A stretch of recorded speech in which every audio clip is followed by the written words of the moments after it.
ঈদকে কেন্দ্র করে বাজারে বেড়েছে গরুর মাংস ও পোলাও চালের দাম। গরু কেজি প্রতি বিক্রি হচ্ছে ৮০০ থেকে ৮৫০ টাকায়। লেবুর হালি আবারও ছুঁয়েছে ১০০ টাকা। ঈদের দিন সেমাই না হলেই যেন নয়, তাই রাজধানীর কারওয়ান বাজার সহ মুদি দোকানে সেমাই কেনার ধুম পড়েছে। মিষ্টিটাই তো সেমাই, সেমাই তো ঈদ, ঈদ মানে সেমাই, সেমাই মানে ঈদ।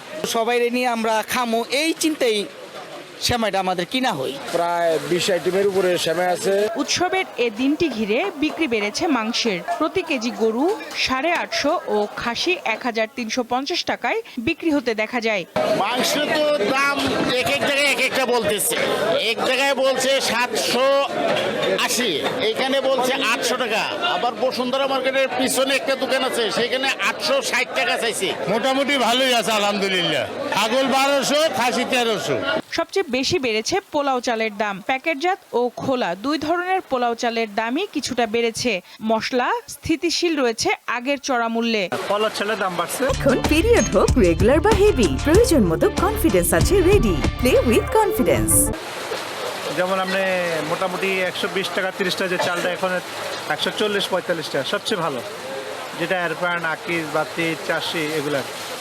আর একটা নর্মাল যেটা ছিল ১০০-১১০ টাকা, সেটা এখন ১২০ টাকা ১২৫ টাকা।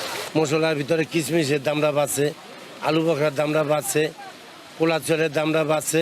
কাঁচা বাজারে লেবু বিক্রি হচ্ছে ১০০ টাকা হালিতে, তবে শসা ও টমেটোর দাম স্থিতিশীল রয়েছে। ভালো ভালো লেবু রাখছি ৪০ টাকা পিস, ৩০ টাকা পিস। আমি নিজে কিনে আনছি ৩২ টাকা পিস। এই কারণে লেবুর দাম একটু বেশি। ছোট ছোট লেবুগুলো আছে, ওগুলা রস হয় না, ওগুলার তাদের দাম কম।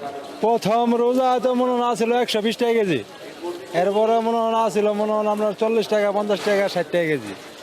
এখন আবার মনে হয় ঈদ আইসা, ঈদের লাগে মনে হয় ১০-২০ টাকা ৩০ টাকা বাড়তেই পারে।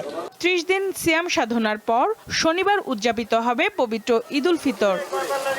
সঞ্জিদা প্লাবনী, দীপ্ত সংবাদ, ঢাকা।